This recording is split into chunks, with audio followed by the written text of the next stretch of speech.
Hello दोस्तों, स्वागत है आपका हमारे YouTube channel study with SK classes में। देखिए दोस्तों, हम लोग एक टेस्ट सीरीज सॉल्व कर रहे हैं डेली, जो आपकी यूपी जेल वार्डन परीक्षा को टारगेट करते हुए सॉल्व करवा रहे हैं आपको। दोस्तों, इसमें आपको कुल 70 क्वेश्चन देखने को मिलता है। आप इसको ज़रूर देख चुके होंगे पहले भी। तो देखिए दोस्तों, ये टेस्ट सीरीज आपकी परीक्षा के लिए काफ़ी इंपॉर्टेंट होने वाली है। अगर दोस्तों आप इसको डेली बेसिस पे सॉल्व कर रहे हैं, जैसे जैसे हम आपको सॉल्व करवा रहे हैं, तो आप उम्मीद है कि आपको जेल वार्डन परीक्षा में ज़रूर सफलता प्राप्त होगी। तो चलिए दोस्तों, शुरू कर लेते हैं। देखिए, पहला क्वेश्चन है, भवभूति कौन थे। देखिए, 4 ऑप्शन दिए हैं, जल्दी से बताइए। देखिए दोस्तों, भवभूति जो है थे, ये एक संस्कृत कवि, संस्कृत गद्य लेखक और संस्कृत नाटककार। ये नाटककार तीनों थे, मतलब इनमें तीनों गुण थे। तो ऑप्शन नंबर आपका डी सही है। नेक्स्ट क्वेश्चन देखते हैं। देखिए, देशबंधु के नाम से कौन विख्यात थे। आपको बताना है कि मतलब देशबंधु किसे कहा जाता था। देखिए, 4 ऑप्शन दिए। देखिए दोस्तों, ये जो है मॉडर्न हिस्ट्री का क्वेश्चन है। देखिए दोस्तों, जो देशबंधु थे, ये आपके चित्तरंजन दास को कहा जाता था। ये दोस्तों ये क्रांतिकारी नेता थे। तो ऑप्शन नंबर आपका कौन सा सही हो जाएगा, सी। नेक्स्ट क्वेश्चन देखिए। देखिए दोस्तों, मार्क टुली एक जाने माने क्या थे। आपको बताना है कि मार्क टुली कौन थे। तो देखिए दोस्तों, जो न्यूज पर्सन होते हैं, मार्क टुली वही थे। मार्क टुली क्या थे दोस्तों, बीबीसी के पूर्व संवाददाता थे। तो ऑप्शन नंबर आपका बी सही हो जाएगा। मार्क टुली कौन थे, तो न्यूज पर्सन थे। नेक्स्ट क्वेश्चन देखिए। म्यांमार किसका नया नाम है, आपको बताना है। तो देखिए दोस्तों, ये तो काफ़ी इजी क्वेश्चन है दोस्तों, सभी को पता होगा। म्यांमार जो दोस्तों जो बर्मा है, उसका नया नाम है। मतलब जो अभी वर्तमान में म्यांमार के नाम से वर्ल्ड में आपके वर्ल्ड मैप में स्थित है, वह पहले एक देश था, इसका नाम बर्मा था। तो ये एक देश था एशिया महाद्वीप का। तो ऑप्शन नंबर डी सही हो जाएगा। नेक्स्ट क्वेश्चन देखिए। देखिए, द्वितीय विश्व युद्ध के दौरान हुई जाति संहार के परिणाम स्वरूप मारे गए लाखों लोगों में कौन थे। देखिए दोस्तों, द्वितीय विश्व युद्ध के दौरान जो नरसंहार हुआ था, उसमें लाखों लोग मारे गए थे। इसमें से कौन थे दोस्तों मुख्य रूप से। तो देखिए, 4 ऑप्शन दिए, जल्दी से बताइए। देखिए दोस्तों, इसमें जो द्वितीय विश्व युद्ध हुआ था, कब से कब तक हुआ था, तो 1939 से 1939 से लेकर 1945 ईस्वी तक द्वितीय विश्व युद्ध हुआ था आपका। और इसमें सबसे ज़्यादा कौन मारे गए थे दोस्तों, कि यहूदी मारे गए थे। तो ऑप्शन नंबर ए आपका सही हो जाएगा। नेक्स्ट क्वेश्चन देख लेते हैं। उत्तर प्रदेश में किसान भाई योजना का प्रारंभ किस वर्ष किया गया था। तो देखिए, 4 ऑप्शन दिए, जल्दी से बताइए। देखिए दोस्तों, उत्तर प्रदेश में किसान भाई योजना का प्रारंभ जो है 1992-93 में किया गया था। तो ऑप्शन नंबर ए बी आपका सही हो जाएगा। कौन सा सही ऑप्शन, ऑप्शन नंबर बी सही हो जाएगा। देखिए दोस्तों, इसके तहत क्या किया जाता है, इसके तहत किसानों को उनके कृषिगत भूमि क्षेत्र के वितरण की वही प्रदान की जाती है। तो ऑप्शन नंबर बी सही हो जाएगा। नेक्स्ट क्वेश्चन देखते हैं। सरदार वल्लभ भाई पटेल कृषि विश्वविद्यालय अवस्थित है, मतलब सरदार वल्लभ भाई पटेल कृषि विश्वविद्यालय जो है दोस्तों, ये उत्तर प्रदेश में स्थित है। ये किस जिले में स्थित है, आपको बताना है। तो देखिए, 4 ऑप्शन दिए, जल्दी से बताइए। देखिए दोस्तों, ये मेरठ जिले में स्थित है। तो ऑप्शन नंबर आपका बी सही हो जाएगा। देखो, इसका उद्घाटन कब हुआ था, तो इसका उद्घाटन 2002 ईस्वी में हुआ था। ये भी क्वेश्चन आपसे पूछा जा सकता है। नेक्स्ट क्वेश्चन देखिए। ताज अंतर्राष्ट्रीय हवाई अड्डा स्थापित किया जा रहा है कहाँ पे, आपको बताना है। तो देखिए, 4 ऑप्शन दिए, जल्दी से बताइए। देखिए दोस्तों, ये उत्तर प्रदेश करंट अफेयर का क्वेश्चन है। देखिए दोस्तों, जो आपका ताज हवाई अड्डा है, यह दोस्तों आपका गौतम बुद्ध नगर जनपद में स्थापित किया जा रहा है। तो ऑप्शन नंबर कौन सा सही हो जाएगा, आपका सी सही हो जाएगा। नेक्स्ट क्वेश्चन देखिए। उत्तर प्रदेश में उर्दू को द्वितीय राजभाषा घोषित किया गया था किस वर्ष में, आपको बताना है। तो देखिए दोस्तों, जल्दी से बताइए इस क्वेश्चन को। काफ़ी इजी क्वेश्चन है और काफ़ी बार पूछा जाता है दोस्तों, मोस्ट इंपॉर्टेंट क्वेश्चन है। तो जो उर्दू को द्वितीय भाषा दोस्तों, द्वितीय राजभाषा के रूप में उत्तर प्रदेश में, ऑप्शन नंबर आपका सी सही होगा, 1989 में। और दोस्तों, हिंदी को कब अपनाया गया था उत्तर प्रदेश में, तो ये 1947 से। तो नेक्स्ट क्वेश्चन देखते हैं। इंसुलिन होता है दोस्तों क्या, आपको बताना है कि इंसुलिन क्या है। देखिए, 4 ऑप्शन दिए, जल्दी से बताइए। देखिए दोस्तों, इंसुलिन जो है आपका एक प्रकार का प्रोटीन होता है, इसको एक प्रकार का प्रोटीन मानते हैं। तो ऑप्शन नंबर सी सही हो जाएगा। नेक्स्ट क्वेश्चन देखते हैं। देखिए, इसमें क्वेश्चन दिया है, लिपिड का पाचन निम्नलिखित में से कुछ की उपस्थिति में होता है। आपको बताना है ये जो लिपिड होता है दोस्तों, इसका पाचन किसकी उपस्थिति में होता है। देखिए, 3 ऑप्शन दिए हैं, इसमें दिया एक आपका पित्त अम्ल से, दूसरा दिया लैक्टेज से, तीसरा दिया पेप्सिन से। तो आपको बताना है कि जो आपका लिपिड है इसका पाचन किससे होता है। तो देखिए दोस्तों, जो इसका पाचन है ये पित्त अम्ल और लाइपेज से होता है। तो ऑप्शन नंबर कौन सा सही हो जाएगा, चलिए देखिए। तो ऑप्शन नंबर आपका सी सही हो जाएगा। 1 और 2 सही हो जाएगा। 1 और 2 में क्या दिया है, एक में दिया है आपका, देखिए एक में लाइपेज दिया है और दूसरे में पित्त अम्ल दिया है। और दोस्तों जो ये पेप्सिन होता है, पेप्सिन ये किसका पाचन करता है दोस्तों, पेप्सिन जो है प्रोटीन का पाचन करता है। तो नेक्स्ट क्वेश्चन देखते हैं। समान ताप पर निम्नलिखित में से कौन सा तत्व द्रव के रूप में पाया जाता है, आपको बताना है। तो देखिए 4 ऑप्शन दिए, जल्दी से बताइए। देखिए दोस्तों सामान्य ताप पे जो है आपका ब्रोमीन तत्व ये द्रव के रूप में पाया जाता है। तो ऑप्शन नंबर आपका सी सही हो जाएगा। नेक्स्ट क्वेश्चन देखिए, मानव शरीर में सर्वाधिक प्रचुरता में पाया जाने वाला तत्व कौन सा, आपको बताना है। तो देखिए दोस्तों मानव शरीर में सबसे ज़्यादा प्रचुरता में जो है आपका ऑक्सीजन पाया जाता है। ऑप्शन नंबर सी सही हो जाएगा। देखिए दोस्तों ऑक्सीजन का प्रतिशत लगभग कितना है शरीर में, तो 65%, 65%। देखिए दोस्तों ये भी क्वेश्चन पूछा जा सकता है, इसलिए आपको हम बता रहे हैं। और बाकी आपको बहुत ज़्यादा डिटेल नहीं करवाएंगे हम लोग, आपको जल्दी जल्दी करवाएंगे दोस्तों। आप जल्दी जल्दी अपना टेस्ट सीरीज सॉल्व करते चलिए, अपना स्कोर जरूर कमेंट करके बताइएगा। देखिए दोस्तों नेक्स्ट क्वेश्चन देखते हैं। एक पिंड का अधिकतम भार निम्नलिखित में से किसमें होता है, मतलब चार तत्व दिए हैं, वायु, जल, हाइड्रोजन, नाइट्रोजन। आपको बताना है कि एक पिंड है उसका भार अधिकतम किसमें होगा। तो जो वाटर है दोस्तों, जल, इसमें होगा अधिकतम। ऑप्शन नंबर बी सही हो जाएगा। नेक्स्ट क्वेश्चन देखते हैं। निम्नलिखित वैज्ञानिकों में से किसने नवीन सापेक्षता सिद्धांत का प्रतिपादन किया था। आपको बताना है कि जो नवीन सापेक्षता सिद्धांत है इसको किसने दिया था। तो देखिए दोस्तों जेवी नरलिकर जो थे एक वैज्ञानिक थे दोस्तों, इन्होंने दिया था। तो ऑप्शन नंबर आपका ए सही हो जाएगा। नवीन सापेक्षता का सिद्धांत जेवी नरलिकर ने दिया था। नेक्स्ट क्वेश्चन देखते हैं। कोई विधेयक धन विधेयक है या नहीं, इसका निर्णय कौन करता है। देखिए दोस्तों ये क्वेश्चन बहुत बार पूछा गया है, कम से कम 10 बार पूछा गया होगा आपके 2017 के बाद, 18 के बाद परीक्षाओं में। और उससे पहले तो दोस्तों इस टाइप के क्वेश्चन ज़्यादा से ज़्यादा पूछे जाते थे। तो देखिए इंपॉर्टेंट क्वेश्चन है। देखिए दोस्तों धन विधेयक जो है ये जो है लोकसभा अध्यक्ष के द्वारा इसका निर्णय किया जाता है कि ये जो धन विधेयक है ये कैसा विधेयक है, धन विधेयक है नहीं, इसका निर्धारण लोकसभा करता है। तो ऑप्शन नंबर लोकसभा अध्यक्ष करता है। तो ऑप्शन नंबर डी सही हो जाएगा। नेक्स्ट क्वेश्चन देखिए। निम्नलिखित में से किस राज्य में लोकसभा के 2 सदस्य निर्वाचित किए जाते हैं। आपको बताना है कि कौन सा एक राज्य है जिसमें लोकसभा के केवल 2 सदस्य जो है निर्वाचित किए जाते हैं। तो देखिए 17 नंबर क्वेश्चन का ऑप्शन नंबर ए सही हो जाएगा, त्रिपुरा में। ऑप्शन नंबर ए सही हो जाएगा। नेक्स्ट क्वेश्चन देखिए। देखिए दोस्तों त्रिपुरा में तो 2 किए जाते हैं, मिजोरम, नागालैंड और सिक्किम में केवल एक सदस्य निर्वाचित किए जाते हैं। नेक्स्ट क्वेश्चन देखिए। ब्रिटिश सरकार की सरकारी रिपोर्ट का प्रकाशन किस नाम से किया जाता है, आपको बताना है। तो देखिए 4 ऑप्शन दिए, जल्दी से बताइए। देखिए दोस्तों जो ब्रिटिश सरकार की सरकारी रिपोर्ट का प्रकाशन ये ब्लू बुक्स के नाम से किया जाता है। तो ऑप्शन नंबर ए सही हो जाएगा। नेक्स्ट क्वेश्चन देखते हैं। भारतीय संविधान का कौन सा अनुच्छेद अस्पृश्यता का उन्मूलन करता है और किसी भी रूप में उसके आचरण का निषेध करता है। तो देखिए दोस्तों ये भी काफ़ी इंपॉर्टेंट क्वेश्चन है और लगातार पूछा जाता है दोस्तों। अनुच्छेद 17 जो है ये अस्पृश्यता के अंत की बात करता है। तो ऑप्शन नंबर बी सही हो जाएगा। नेक्स्ट क्वेश्चन देखिए। निम्नलिखित में से कौन सी शक्ति राष्ट्रपति को प्राप्त है लेकिन राज्य के राज्यपाल को प्राप्त नहीं है। देखिए दोस्तों राष्ट्रपति और राज्यपाल को लगभग एक ही प्रकार की शक्तियां राज्य और केंद्र में प्राप्त होती हैं, लेकिन दोस्तों कुछ कंडीशन है जिसमें राष्ट्रपति को शक्ति प्राप्त है लेकिन राज्यपाल को नहीं। तो इसमें से देखिए 4 बताया गया है, कौन सा नहीं है आपको बताना है। देखिए मृत्यु सजा की माफ़ी पहला दिया, दूसरा दिया राजनीतिक शक्ति और दूसरा दिया राजनयिक शक्ति, तीसरा दिया है राज्य विधानमंडल द्वारा पारित विधेयकों पर निषेधाधिकार का प्रयोग और चौथा दिया आपातकाल की घोषणा। तो देखिए 20 नंबर क्वेश्चन में आपका कौन सा सही हो जाएगा। देखिए दोस्तों जो मृत्यु की सजा की माफ़ी है ये केवल राष्ट्रपति दे सकते हैं, राज्यपाल नहीं दे सकते हैं। और दूसरा जो राजनयिक शक्ति है ये भी राज्यपाल के पास नहीं होता है। और चौथा जो दोस्तों आपातकाल की घोषणा ये भी राज्यपाल नहीं कर सकते हैं, केवल राष्ट्रपति कर सकते हैं। तो ऑप्शन नंबर कौन सा सही हो जाएगा। देखिए 1 और 2 और 4 ये तीनों जो है राज्यपाल नहीं कर सकते। तो ऑप्शन नंबर कौन सा सही हो जाएगा, बी, क्योंकि इसे में दिया हुआ। नेक्स्ट क्वेश्चन देखिए। राष्ट्रपति स्वरूप की सरकार का निष्पादन निम्नलिखित में से किस देश में सर्वोत्तम है।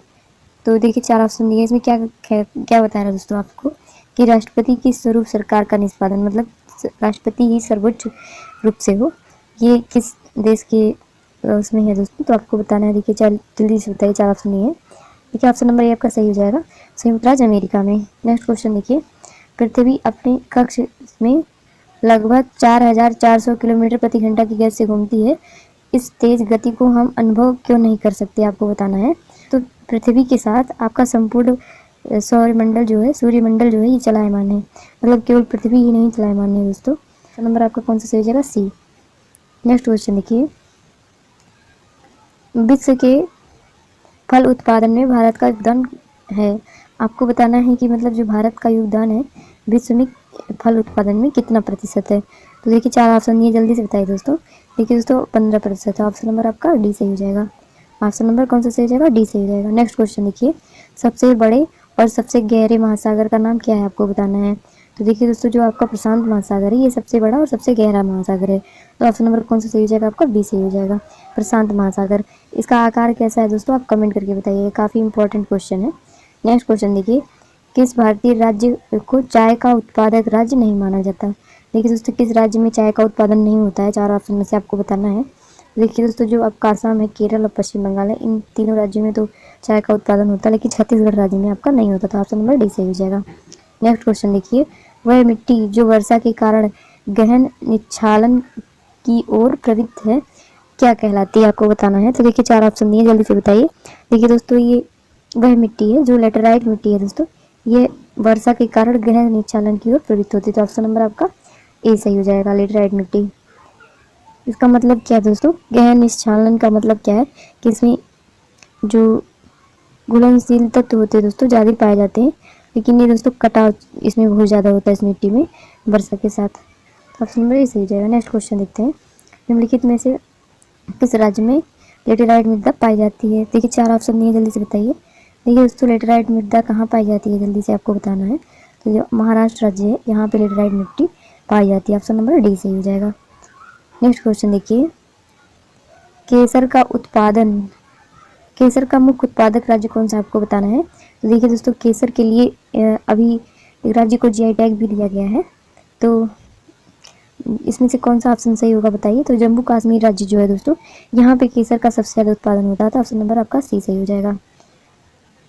नेक्स्ट क्वेश्चन देखिए, भारत के निम्नलिखित क्षेत्रों में से किसमें भूतापीय ऊर्जा के स्रोत नहीं पाए जाते हैं, आपको बताना है। देखिए 4 ऑप्शन दिए, जल्दी से बताइए दोस्तों। देखिए दोस्तों, भारत के जो गंगा का डेल्टा है दोस्तों, यहाँ पे क्या है, भूतापीय ऊर्जा के स्रोत नहीं पाए जाते। तो ऑप्शन नंबर आपका बी सही हो जाएगा। भारत में अब कुल 7 क्षेत्रों में भूतापीय ऊर्जा के स्रोत हैं। कहाँ कहाँ पे, हिमालय, सोहना, पश्चिमी तट, खंभात, सोन नर्मदा, ताप्ती डेल्टा और गोदावरी और महानदी डेल्टा पे। तो केवल जो गंगा डेल्टा है यहाँ पे नहीं है। ऑप्शन नंबर बी सही होता है। नेक्स्ट क्वेश्चन देखते हैं, वांडीवास के युद्ध में 1760 में जो वांडीवास का युद्ध हुआ था, इसमें किसने किसको हराया था, आपको बताना है। देखिए 4 ऑप्शन दिए, जल्दी से बताइए। देखिए दोस्तों, जो वांडीवास का युद्ध हुआ था ये ब्रिटिश और फ्रेंच के लोगों के बीच में हुआ था। तो इसमें दोस्तों ब्रिटिश ने फ्रेंच को हराया था। तो ऑप्शन नंबर आपका सी सही हो जाएगा। नेक्स्ट क्वेश्चन देखिए, निम्नलिखित में से कौन स्वतंत्र भारत का प्रथम गवर्नर जनरल था, आपको बताना है। तो प्रथम स्वतंत्र भारत का प्रथम गवर्नर जनरल जो था दोस्तों, ये लॉर्ड माउंटबेटन थे। तो ऑप्शन नंबर कौन सा सही हो जाएगा, ए सही हो जाएगा। देखिए दोस्तों, इसी क्वेश्चन को दोस्तों अगर घुमा देता कि स्वतंत्र भारत का प्रथम भारतीय गवर्नर जनरल कौन था, तो ये आपके सी राजगोपालाचारी हो जाते। लेकिन दोस्तों ये इसमें पूछ रहा है स्वतंत्र भारत का प्रथम गवर्नर जनरल कौन था, तो ये आपके लॉर्ड माउंटबेटन थे। तो ऑप्शन नंबर सी सही हो जाएगा। नेक्स्ट क्वेश्चन देखिए, निम्नलिखित में से कौन सी poverty and un British rule in India का लेखक है। आपको बताना है कि इसमें से कौन जो है दोस्तों, किसने जो है poverty and un British rule in India को लिखा था, ये किताब है, तो किसने लिखा था।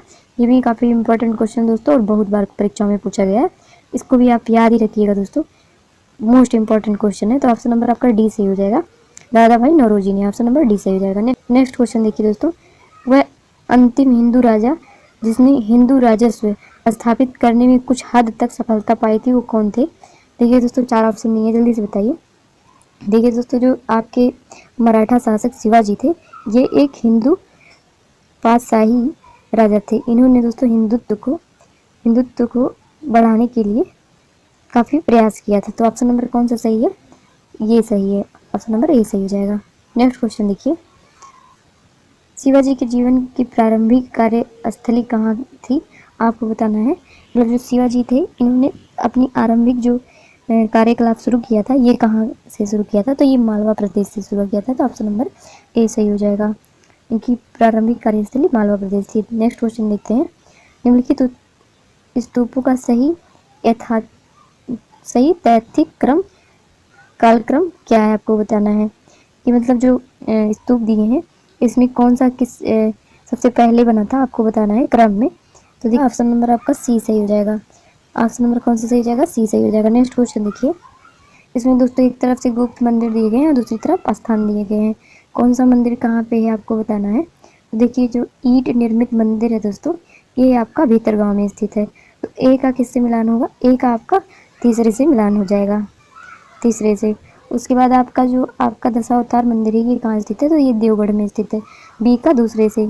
शिव मंदिर कहाँ स्थित है दोस्तों? तो ये आपका भूमरा में स्थित है, भूमरा में।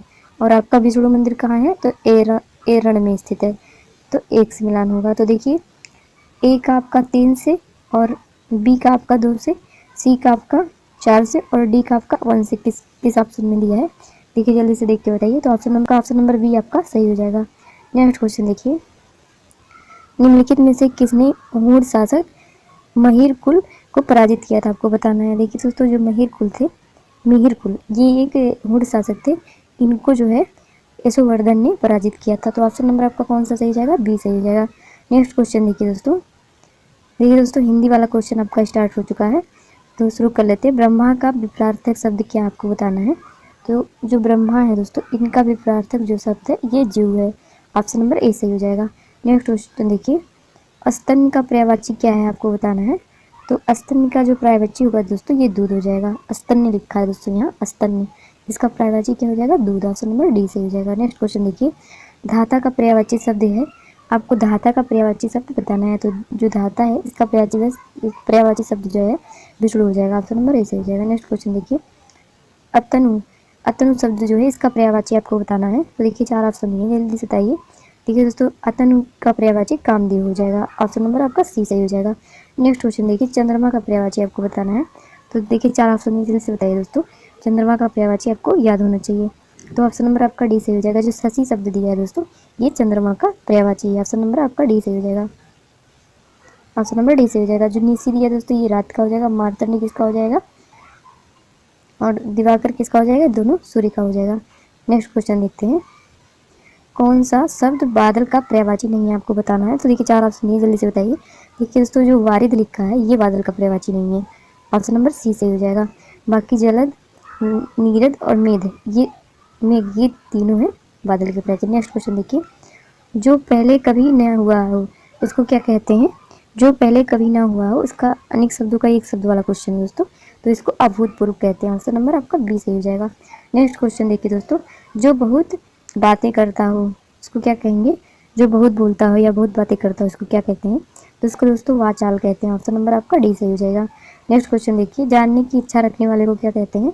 तो जानने की इच्छा रखने वाले व्यक्ति को क्या कहते हैं? जिज्ञासु कहते हैं। ऑप्शन नंबर सी सही हो जाएगा, जिज्ञासु। नेक्स्ट क्वेश्चन देखिए, फेंक कर चलाए जाने वाला हथियार क्या कहलाता है? देखिए दोस्तों फेंक कर चलाए जाने वाले हथियार को अस्त्र कहते हैं। ऑप्शन नंबर ए सही हो जाएगा। नेक्स्ट क्वेश्चन देखिए, जिसका कोई शत्रु पैदा नहीं हुआ हो उसे क्या कहते हैं? तो इसको दोस्तों अजात शत्रु कहते हैं। तो ऑप्शन नंबर कौन सा सही हो जाएगा? बी सही हो जाएगा। जिसका कोई शत्रु ना पैदा हो उसको अजात शत्रु कहते हैं। नेक्स्ट क्वेश्चन देखिए, ऐसा रोग जिसका उपचार संभव ना हो दोस्तों, ऐसा रोग जिसका उपचार संभव ना हो उसको क्या कहते हैं? असाध्य। ऑप्शन नंबर डी सही हो जाएगा। नेक्स्ट क्वेश्चन देखिए, निम्नलिखित में से अशुद्ध वाक्य का चयन करना है आपको। देखिए किसमें अशुद्ध वाक्य लिखा है आपको बताना है। तो देखिए पहले में क्या लिखा है? ये मेरी पुस्तक, तो ये तो सही है। दूसरे में क्या लिखा है? श्री कृष्ण के अनेक नाम हैं, तो ये है लिखा दोस्तों, जबकि यहाँ है होना चाहिए। तो ऑप्शन नंबर कौन सा सही हो जाएगा? इसमें बी, ये दोस्तों गलत लिखा है। नेक्स्ट क्वेश्चन देखिए, निम्नलिखित वाक्यों में अशुद्ध रूप का चयन करना है आपको। तो देखिए 4 ऑप्शन नहीं है, देखिए किसमें अशुद्धता आपको बताना है। तो देखिए जो ऑप्शन नंबर आपका डी है दोस्तों, पिछले सोमवार को स्कूल बंद था, इसमें अशुद्धता है। बाकी जो है ये बाकी सभी अशुद्ध है दोस्तों, लेकिन जो पिछले सोमवार को स्कूल बंद था ये वाक्य लिखा ऑप्शन नंबर डी में, ये सही है। बाकी पहला दूसरा तीसरा तीनों जो है गलत है। ऑप्शन नंबर डी सही हो जाएगा। नेक्स्ट क्वेश्चन देखिए, अंगूठी का नग होना का अर्थ क्या है? तो ऑप्शन नंबर कौन सा सही हो जाएगा? जल्दी से बताइए। तो ऑप्शन नंबर डी सही हो जाएगा, बहुत सुंदर एवं सजीला होना, बहुत सुंदर एवं सजीला होना। नेक्स्ट क्वेश्चन देखिए, कान फूकना का अर्थ क्या होगा बताना है आपको। देखिए 4 ऑप्शन दिए, जल्दी से बताइए। देखिए कान फूकना का सही अर्थ हो जाएगा दीक्षित करना। ऑप्शन नंबर डी सही हो जाएगा। दीक्षित करना मतलब जो आपका क्या कहते हैं, शिक्षित करना, मतलब ऑप्शन नंबर डी सही है। नेक्स्ट क्वेश्चन देखिए, ठन ठन गोपाल का अर्थ क्या होगा आपको बताना है। देखिए 4 ऑप्शन दिए, जल्दी से बताइए दोस्तों। देखिए ठन ठन गोपाल होने का अर्थ है कंगाल होना। ऑप्शन नंबर ए सही हो जाएगा। नेक्स्ट क्वेश्चन देखिए 56 नंबर, इसमें लिखा है दोस्तों, इसमें भरना है दोस्तों और आपको बताना है कि क्या भरा जाएगा। आगे लिखा है कि अंधे को हरा ही हरा नजर आता है, तो सावन के अंधे को हरा ही हरा नजर आता है। ऑप्शन नंबर आपका बी सही हो जाएगा। कौन सा सही होगा? ऑप्शन नंबर बी सही हो जाएगा। नेक्स्ट क्वेश्चन देखिए, घर की भेदी लंका ढाए, इसमें क्या भरा जाएगा आपको बताना है। देखिए हमको आपको आंसर ही बता दिए, तो इसमें दोस्तों लंका भरा जाएगा, घर का भेदी लंका ढाए। ऑप्शन नंबर सी सही हो जाएगा। नेक्स्ट क्वेश्चन देखिए, राम पढ़ता है वाक्य है, ये किस प्रकार का वाक्य आपको बताना है। तो देखिए दोस्तों ये तो काफ़ी इजी क्वेश्चन है। राम पढ़ता है ये सरल वाक्य है। ऑप्शन नंबर ए सही हो जाएगा, ये एक सरल वाक्य है। नेक्स्ट क्वेश्चन देखिए, शांत रस का स्थायी भाव क्या होता है आपको बताना है। तो शांत रस का स्थायी भाव आपको याद होना चाहिए, इसका स्थायी भाव आपका निर्वेद्य होता है। रसोत्पत्ति में आश्रम की चेष्टा क्या कही जाती है आपको बताना है। तो रसोत्पत्ति में आश्रम की चेष्टाएं क्या कही जाती हैं आपको बताना है। तो देखिए 60 नंबर क्वेश्चन में आपका कौन सा ऑप्शन सही हो जाएगा? आलम्बन। ऑप्शन नंबर आपका बी सही हो जाएगा। नेक्स्ट क्वेश्चन देखिए, सर्वश्रेष्ठ रस किसे माना जाता है। तो देखिए जो श्रृंगार रस होता है इसको सर्वश्रेष्ठ रस माना जाता है, तो ऑप्शन नंबर बी सही हो जाएगा। नेक्स्ट क्वेश्चन देखिए, वीर रस का स्थायी भाव क्या होता है आपको बताना है। तो जो वीर रस है इसका स्थायी भाव उत्साह होता है। ऑप्शन नंबर बी सही हो जाएगा। नेक्स्ट क्वेश्चन देखिए, किलक अरे मैं निहारूं इस बातों पर मोती वारूं, इस भक्ति में कौन सा रस है आपको बताना है। देखिए फिर से पढ़िए, किलक अरे मैं निहारूं इस दांतों पर मोती वारूं। देखिए दोस्तों इसमें वात्सल्य रस है, बच्चे की मतलब किलकारी को देखकर उसके जो दांत दिखाई देते हैं उसकी एक पंक्ति लिखी गई है, तो ऑप्शन नंबर आपका सी सही हो जाएगा। नेक्स्ट क्वेश्चन देखिए, कोई भी छंद किसमें विभक्त रहता है आपको बताना है। देखिए दोस्तों कोई भी छंद किसमें विभक्त रहता है, तो इसमें एक छंद जो होता है दोस्तों ये दो में विभक्त रहता है। ऑप्शन नंबर आपका सी सही हो जाएगा। कौन सा सही होगा? दो। 65 नंबर क्वेश्चन देखिए, छंद कितने प्रकार के होते हैं। देखिए दोस्तों ऑप्शन नंबर आपका बी सही हो जाएगा। छंद 3 प्रकार के होते हैं। कौन कौन से? पहला होता है मात्रिक छंद, इसमें 2 प्रकार का होता है दोस्तों, अर्धमात्रिक और मात्रिक। और दूसरा जो होता है वाणिक छंद होता है, और तीसरा जो है मुक्तक छंद होता है, तो ऑप्शन नंबर आपका बी सही हो जाएगा। नेक्स्ट क्वेश्चन देखिए, शिल्पगत आधार पर दोहे से उल्टा छंद होता है। शिल्पगत आधार पर जो है दोस्तों दोहे से जो उल्टा छंद होगा उसको क्या कहते हैं, तो ये सोरठा कहलाता है। ऑप्शन नंबर आपका सी सही हो जाएगा। नेक्स्ट क्वेश्चन देखिए, वीर रस या आला छंद है किस प्रकार का होता है। वीर या आला किस प्रकार का छंद है आपको बताना है। देखिए 4 ऑप्शन दिए, जल्दी से बताइए। तो ऑप्शन नंबर आपका बी सही हो जाएगा, ये मात्रिक छंद होता है। ऑप्शन नंबर बी सही हो जाएगा। आला या जो वीर है ये आपका मात्रिक छंद होता है। नेक्स्ट क्वेश्चन देखिए, अब अली रही गुलाब में अपत कटीली डार में कौन सा अलंकार है आपको बताना है। देखिए 4 ऑप्शन जल्दी से बताइए दोस्तों। अब अली रही गुलाब में अपत कटीली डार, तो ऑप्शन नंबर आपका डी सही हो जाएगा, सी सही हो जाएगा। इसमें अन्योक्ति अलंकार है। ऑप्शन नंबर सी सही। नेक्स्ट क्वेश्चन देखिए, संदेह सनी मधुवन कूप भरे में कौन सा अलंकार है। संदेह सनी मधुवन कूप भरे, इसमें कौन सा आपका अलंकार है आपको बताना है। तो जल्दी से बताइए दोस्तों, इसमें अतिशयोक्ति अलंकार है। ऑप्शन नंबर डी सही हो जाएगा।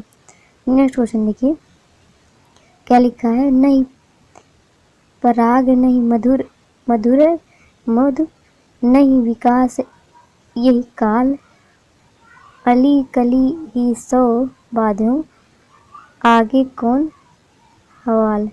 इसमें बताइए कौन सा अलंकार है आपको बताना है। तो देखिए 4 ऑप्शन है, जल्दी से बताइए दोस्तों।